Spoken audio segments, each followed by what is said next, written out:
যতক্ষণ গ্রেপ্তার না হয় আমরা প্রশাসনকে 48 ঘন্টা সময় বেঁধে দিচ্ছি।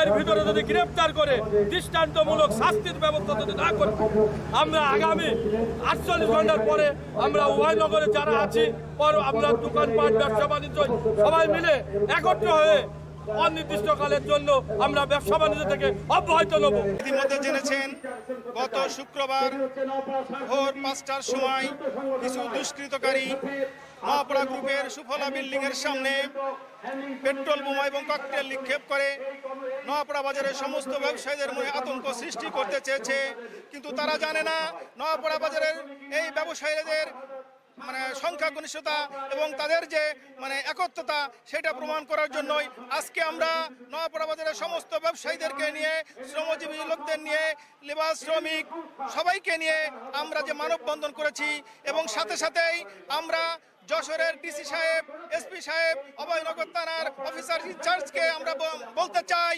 যদি নোয়াপাড়া বাজারে ব্যবসা বাণিজ্যকে টিকে রাখতে হয় তাহলে 48 ঘন্টার ভিতরে এই দুষ্কৃতকারীদের, এই বোমা নিক্ষেপকারীদেরকে ধরে এনে আইনের আওতায় এনে দৃষ্টান্তমূলক শাস্তির ব্যবস্থা করতে, অন্যথায় নোয়াপাড়া বাজারের সমস্ত ব্যবসায়ীরা মিলে 48 ঘন্টার পরে নোয়াপাড়া বাজারকে অচল করে দেওয়া হবে।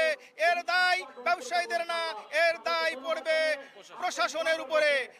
যা আজকে বাংলাদেশের মধ্যে নোয়াপাড়া গ্রুপ খুব সুনামের সাথে যে ব্যবসা বাণিজ্য পরিচালনা করছে, তাদের মূল কেন্দ্রবিন্দু কিন্তু নোয়াপাড়াতেই। এই নোয়াপাড়াতেই তাদের মেন অফিস। আর আজকে সেই নোয়াপাড়া গ্রুপকে টার্গেট করেই যে সামনে তাদের এই অফিসের সামনে এই রাতের আধারে এই কাপুরুষ যারা বোমাবাজি করলো, নিঃসন্দেহে এটা অত্যন্ত গর্হিত কাজ। আমরা এর তীব্র নিন্দা এবং প্রতিবাদ আমাদের অভয়নগর নোয়াপাড়ার সমস্ত ব্যবসায়ী সহ আলেম ওলামা, দিনদার এবং শ্রমজীবী মানুষের পক্ষ থেকে তীব্র প্রতিবাদ এবং নিন্দা জ্ঞাপন করি। সাথে সাথে আজকে আপনারা সকলেই জানেন, সকাল থেকে এই সমস্ত ব্যবসায়ীরা এই নোয়াপাড়া গ্রুপের এই বোমাবাজের বিরুদ্ধে সকাল থেকেই সমস্ত দোকানপাটগুলি বন্ধ করে বিক্ষোভে ফেটে পড়েছে। আমরা বলতে চাই, এই বিক্ষোভ শুধুমাত্র শুরু হলো। যদি বোমাবাজ, চাঁদাবাজ তাদের কারণে যদি ব্যবসায়ীরা ব্যবসা বাণিজ্য করতে না পারে, ব্যবসায়ীদের সাথেই নোয়াপাড়ার সর্বস্তরের জনগণকে নিয়ে ইনশাল্লাহ আমরা এর তীব্র প্রতিবাদ গড়ে তুলব। পাশাপাশি প্রশাসনের যে সমস্ত ভাইরা রয়েছেন, আপনাদেরকে অনুনয় বিনয় করে বলি, এটা আমাদের রুজি রুটির বিষয়, এটা গরিব দুঃখী মেহনতি মানুষের অধিকারের বিষয়। অনতি বিলম্বে এই বোমাবাজ, চাঁদাবাজ যারা আছে তাদেরকে আপনারা খুঁজে বের করুন। নোয়াপাড়া বাজার ছোটখাটো মুকাম না, নোয়াপাড়া বাজার পৃথিবীর মানচিত্রে একটা মুকাম। কিন্তু এই মুকামে হাজার হাজার শ্রমিক কাজ করে, শত শত ব্যবসায়ীরা ব্যবসা করে। আপনি হিসাব করে দেখলে বলবেন, এইখানে যদি 50,000 শ্রমিক কাজ করে, একজন শ্রমিকের ফ্যামিলিতে যদি 4 জন সদস্য থাকে, তাহলে 2 লক্ষ লোকের অন্নসংস্থান কিন্তু এই নোয়াপাড়া বাজার থেকে হয়।